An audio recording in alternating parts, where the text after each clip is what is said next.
దశరథుడు పుత్రకామేష్టి చేసినప్పుడు యజ్ఞకుండకం నుంచి గొప్ప తేజస్సుతో కూడిన ఒక దివ్య పురుషుడు ఆవిర్భవించాడు. అతడు బ్రహ్మ పంపగా వచ్చినవాడు. చేతిలో బంగారు పాత్ర, వెండి మూతతో అందులో దివ్య పాయసముంది. దాన్ని దశరథునకందించాడు. ఈ పాయసం సంపదలనిస్తుంది, ఆరోగ్యాన్ని పెంపొందిస్తుంది, అన్నిటినీ మించి సంతానాన్ని ప్రసాదిస్తుంది అన్నాడు. పేదవానికి సన్నిధి దొరికినట్లయింది దశరథునికి. అతని మనసు ఆనంద తాండవం చేసింది. దివ్య పాయసాన్ని తన భార్య అయిన కౌసల్య, సుమిత్ర, కైకేయిలకు పంచాడు. సంవత్సర కాలం గడిచింది.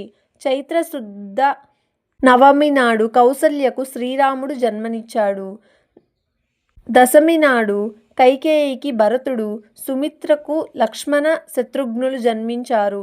ఈ వార్త విన్న అయోధ్య ఆనంద సంద్రమైంది. రామ, లక్ష్మణ, భరత, శత్రుఘ్నులు శుక్లపక్ష చంద్రునిలా పెరుగుతున్నారు. వేద శాస్త్రాలనభ్యసించారు. ధనుర్విద్యలో నైపుణ్యం సంపాదించారు. విజ్ఞాన కనులయ్యారు. సద్గుణాలను ఆటపట్టైనారు.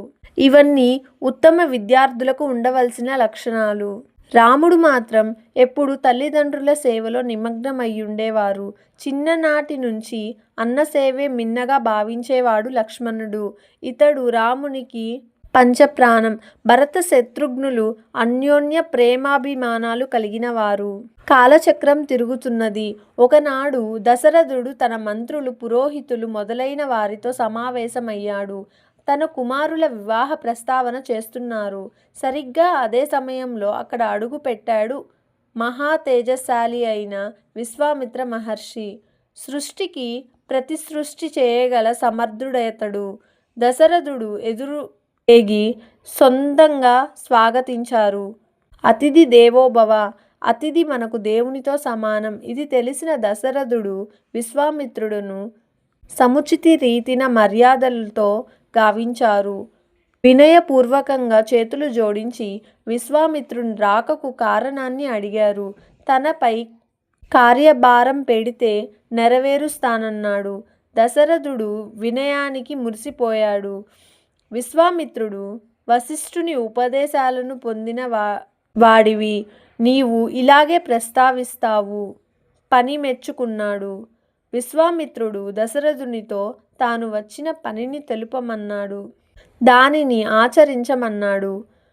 ఆడిన మాట తప్పవద్దన్నాడు. అసలు విషయం చెప్పాడు. ఓ రాజా, నేనొక యజ్ఞాన్ని సంకల్పించాను. కానీ మారీచ, సుబాహులనే రాక్షసులు ఆ యజ్ఞాన్ని విఘ్నాలు కలిగిస్తున్నారు.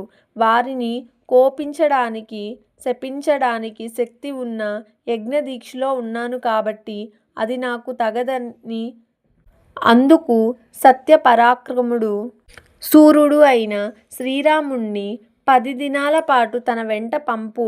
అతడే ఆ రాక్షసులను చంపగల సమర్థుడు అని అడుగుతారు. To be continued in part 4.